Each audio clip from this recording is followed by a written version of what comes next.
Welcome to Write to Publish, your go-to podcast for all things writing and publishing. I'm Karen Stanley, a 14 times published author and the founder of Mabel and Stanley Publishing. Join me as I share a multitude of tips and insights drawn from my own writing and publishing journey.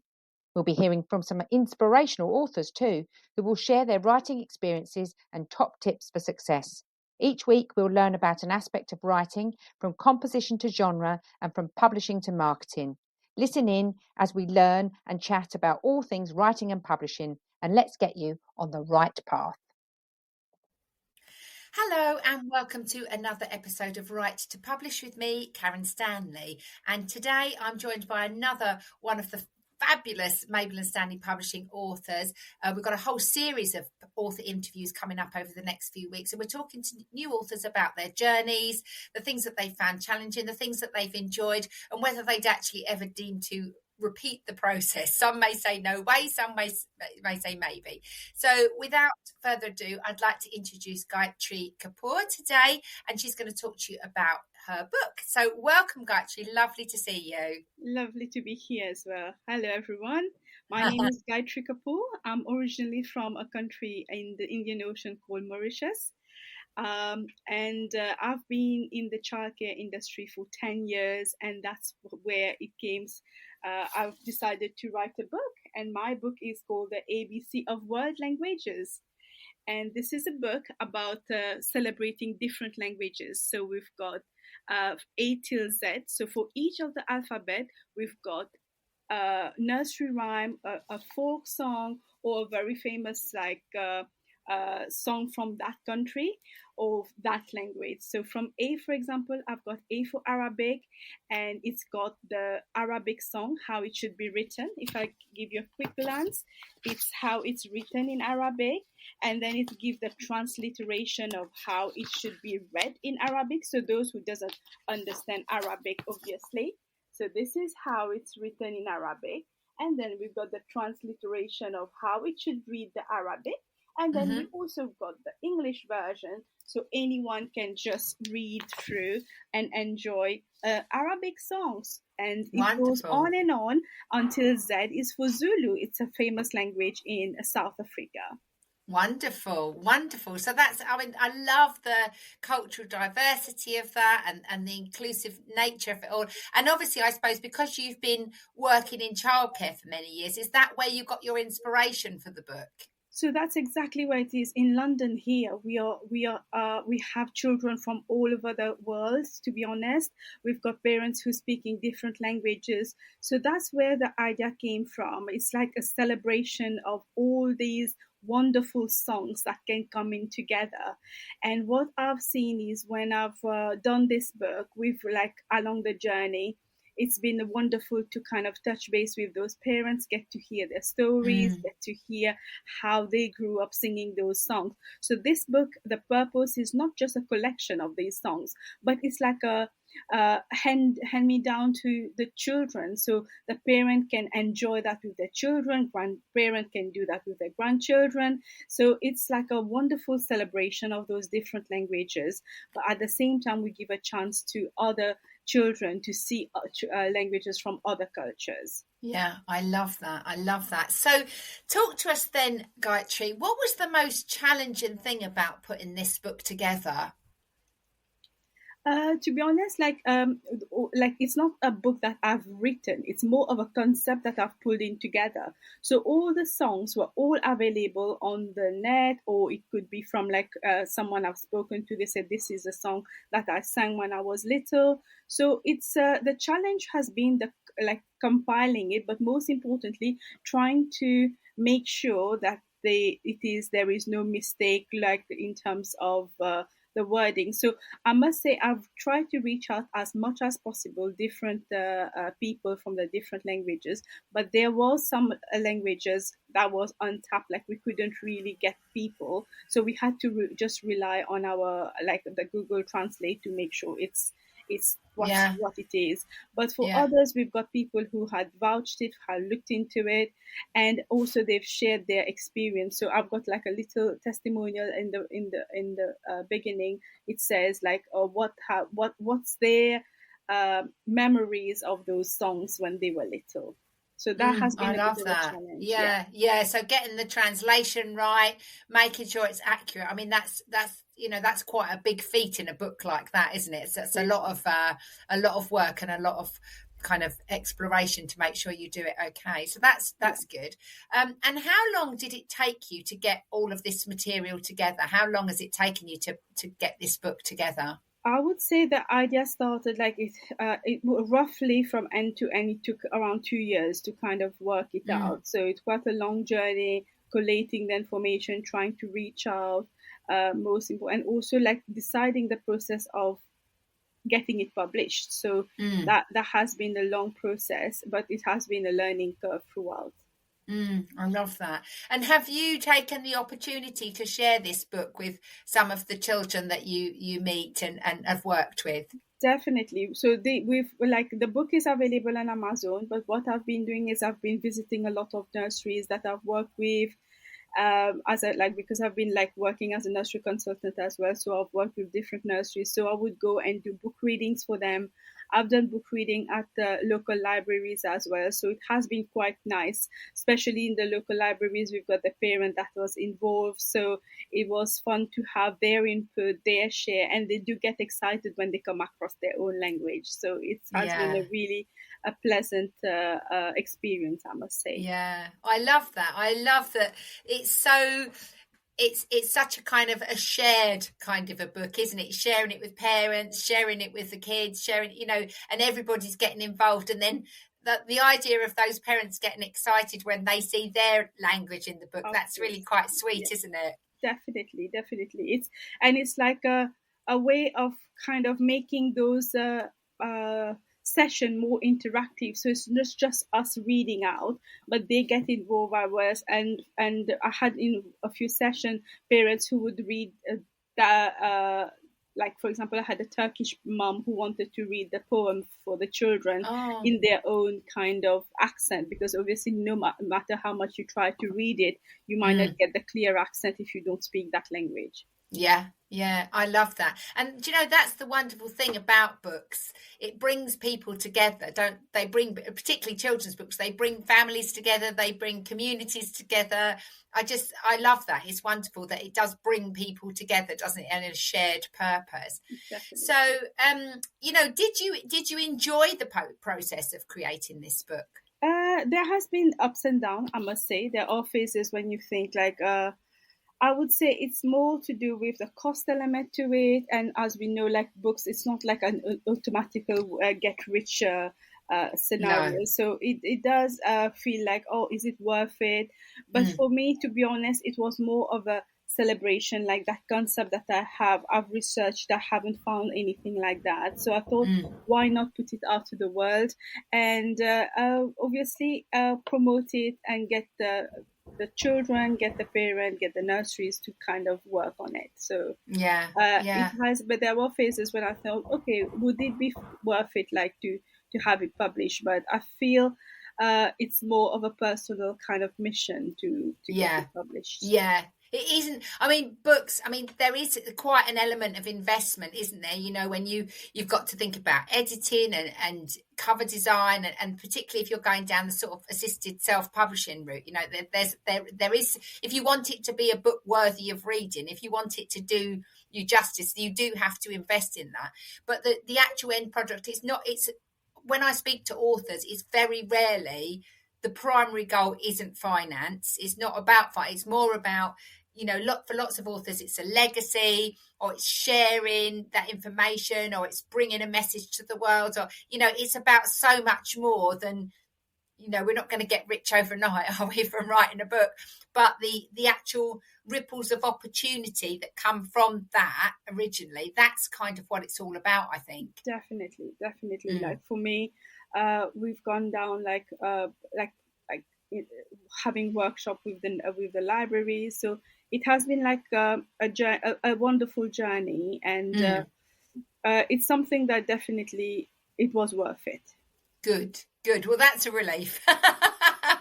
Seeing as it took you so long, it is a relief because you said yourself it's been a couple of years. And what would do you have any, what's your future writing plans? Do you have any future writing plans, or where do you sit with it all now? To be honest, like when we published this book, there was edition 2 that we decided to be working on. But I feel I will be focusing more on trying to promote this one and get it to sell a bit more before launching into edition 2. But I wouldn't say there's no time frame or timeline that I'm working on, like getting the second one published. But hopefully it'll be something down the line. So it's good to know that you would do it again. You haven't been put off too much. No, definitely not. It's been a lovely journey. There has been challenges. Obviously, there might be new challenges, but obviously you'll be learning from what you've learned under the first one. So it's something that we'll be working on. And I think that's the message that comes up time and time again with new authors. The promotion is quite a learning curve, isn't it? And it's an ongoing process. It's not something that you promote and then you keep it on. You have to continue doing it, and it just needs consistency and like hard work around that to be able to make it work. Yeah. Some of the authors I've spoken to have said actually the promotion is harder than writing the book. Would you agree with that? I would agree with that. Yeah. Definitely. When I look in terms of how much you promote and how much sales come out of it, it does feel like a long process. It's about, and I think particularly I spoke with another author today who's done a children's book. It's about getting out in front of that audience, isn't it? And obviously if you're in childcare or if you're working in the children's industry, if you like, then you're better placed to take your book right to the hands of your readers, aren't you? Sure, definitely. Yeah, it's something like, as I said, we need to keep doing it, keep pushing it. So if you could give any advice to someone who's thinking about writing a book or, just starting out on that journey, what would be your top tips based on the things that you've learned? To be honest, I think it's most importantly is having that passion first, that determination to keep going, because there would be phases when you will feel like, oh, let's just give up. It's not worth it, or it's taking too long, or there's a lot of hurdles, definitely. But I think it's keep the vision of having that book ultimately published. Because even in my case, there has been a bit of hurdle, health reason, financial, time consuming, and all these. So there were phases when we thought, okay, let's just park it. We're not going to go forward. But then you just a matter of like a perseverance, just get it like one step at a time, a bit like even if you need to go back a bit and to jump a bit forward. So it's a matter of keep going. There would be obviously get people around you, talk to people who've published books, get that insights and get some advice of how they've done it, what are the challenges that they face themselves. So definitely it's like probably go to book readings yourself and stuff like that. So just to get you more preps in terms of getting your book out on the shelf. It's really in anything in life, really, it's good to learn from others, isn't it? It's good to look at what other people, and for most authors, the promotion bit is really new. It's new territory. It's not something they've done before. And even just looking at what other people have done and how they've done it can really be quite helpful. I think that's an important point you make there. Definitely. It's a matter of kind of and also learning from your own mistake anyway. So it's just how we jump those hurdles. Okay.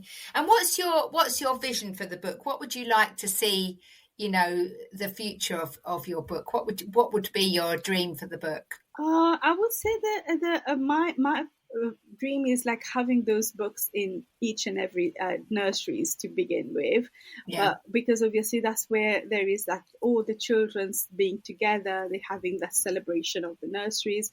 But at the same time, if I would say my vision is having, like, for me, thinking about a grandparent sitting at bedtime reading that kind of stories to the children, and having the book as widely spread as possible. That would be my dream. and having people talking about it in terms of sharing their experience, sharing with me new songs, new nursery rhymes that could come into the forthcoming books. That would be really good.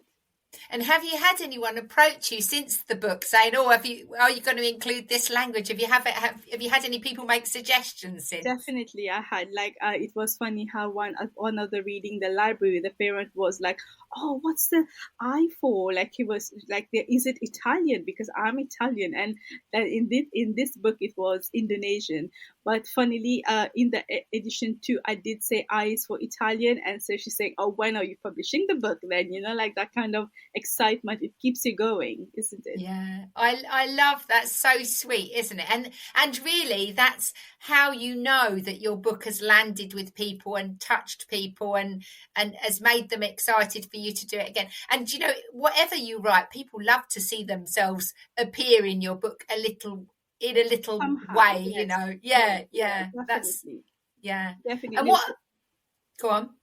No, you go on. Yeah. Yeah. And what's been the children's reaction?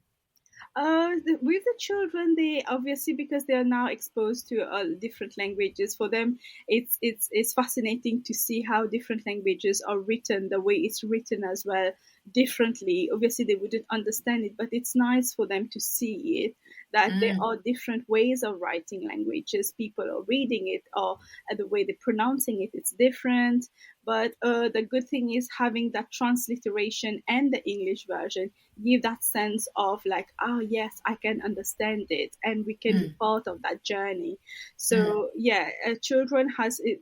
It's nice how they sit and listen to you and look in amazement of, oh, what's this language all about? Because obviously when obviously at the home, when they sit down in front of TV or people reading books to them, they will be mostly in English, or wherever the home country they are in, but having someone who's reading something strange for them is like, oh, that's strange, let's listen to it. So there is that sense of like, oh, what's happening here?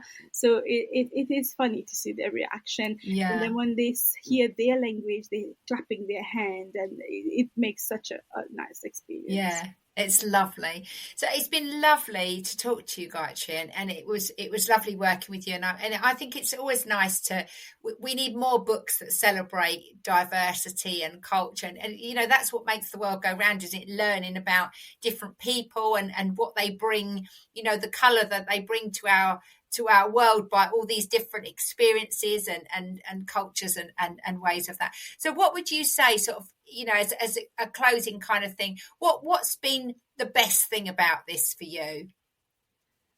For me personally, because I personally speak 4 languages myself. Wow. So this is like it's like a wow moment to be able to acknowledge, like, okay, let's work it out from A to Z, each alphabet having one language is associated to it.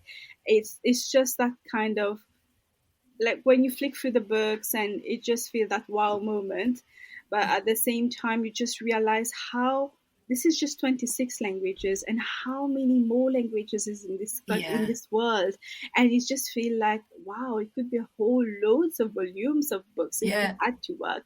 But funnily, there is only one language that starts with the letter X, which is Xhosa, which is something that's spoken in South Africa. So no matter how much we will try, we will have to repeat X as being Xhosa. So, Oh my goodness. Oh my goodness. I love that. And your passion for it really shines through, which I think is, makes the moment makes you even prouder of your achievement, because that's obviously something that you're really passionate about. Well, thank you so much. It's been a pleasure to speak to you. It's the ABC of World Languages by Gaitree Cuppoor, and you can find it on Amazon. She has a beautiful paperback, and she also has a lovely hardback edition on there, which is a really nice. I know when I was little, and also when my son was born, my mum used to love to buy me the hardback edition of books as something, a real keepsake. So that's a really nice extra. So you can find Gaitree's book on Amazon, and you can obviously listen to this episode and hear all about her wonderful journey. If you do have any questions about writing or publishing, please do get in touch, Karen at mabelandstanleypublishing.com. I'm always happy to hear from you, and I love hearing about your journeys. I find it very inspiring, the way people come to write books and how they enter into the world, and because it's a bumpy journey, Gaitree, isn't it? It can be a bumpy journey. Yeah, but it's just a matter of reaching to the destination and look back and think, okay, yeah, you've made it. I did it. Yay. Lovely. Okay, thank you for joining us today. Thank you for listening in, and I'll see you all again soon for the next episode of Write to Publish, and let's get you on the right path. Take care.